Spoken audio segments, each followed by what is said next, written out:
Hi, my name is Daxton Brown. I'm the author of Surviving Civil War II, Preparing for Economic, Political, and Social Collapse.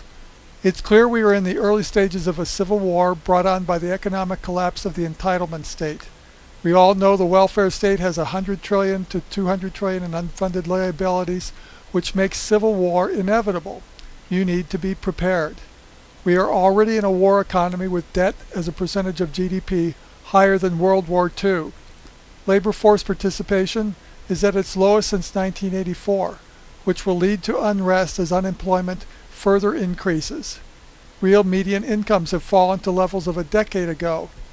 Unemployment is running at 25% if you calculate the numbers without the government's propaganda.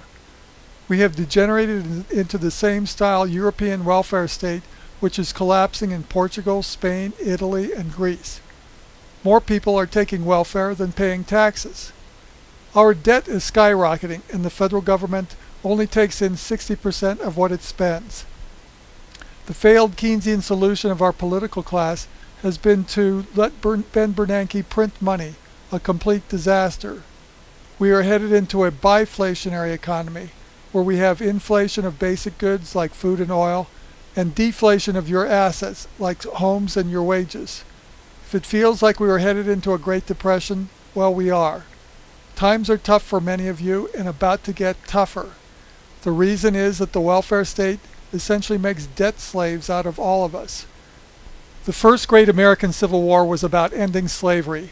Civil War II is about the same thing, except the slave owners in this case are the bureaucrats and entitlement classes.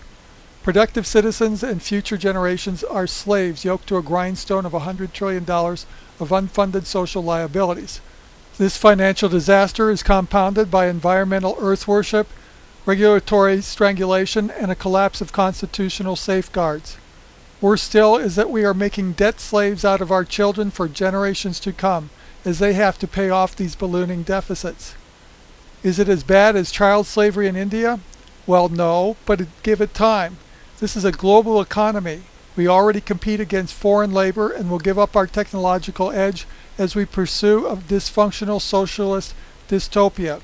So yes, America is divided. Some will claim the division is between sophisticated urban progressives versus backward suburban and rural Tea Partiers.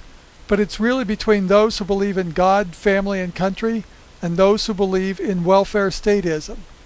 Unfortunately, that welfare state is about to drag us all into an economic death spiral.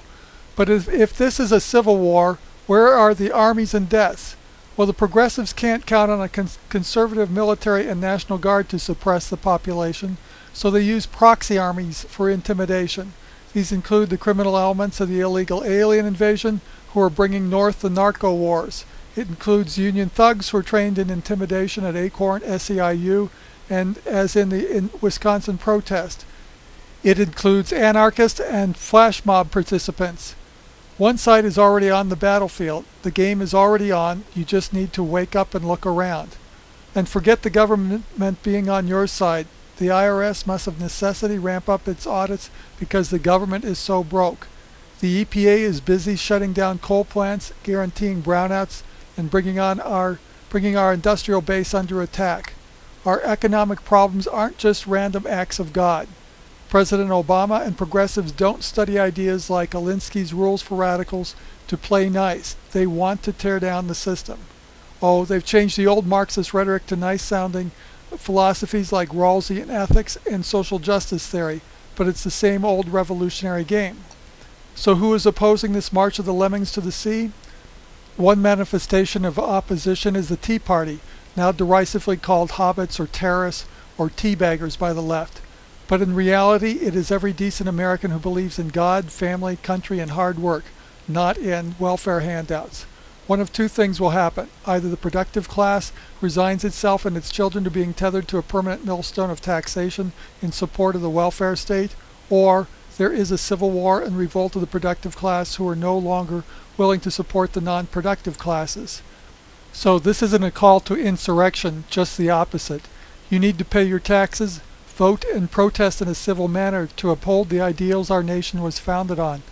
Most importantly, you need to survive the chaos that is being brought to you by professionals, disruptors, and revolutionaries. the progressive Keynesian left. But you need the tools to do so. I have written 2 books. Surviving Civil War II covers the political and strategic aspects of what modern civil war will look like. This isn't a call to start a war, the left has already done that, but how to survive the civil war already in progress. I have also written a book called Going Galt on how to prepare your family financially and for basic survival for the rough times ahead. I think many will find these books useful, but I wish everyone good luck preparing for the very rough times that are in front of us. Thanks very much, Daxton Brown.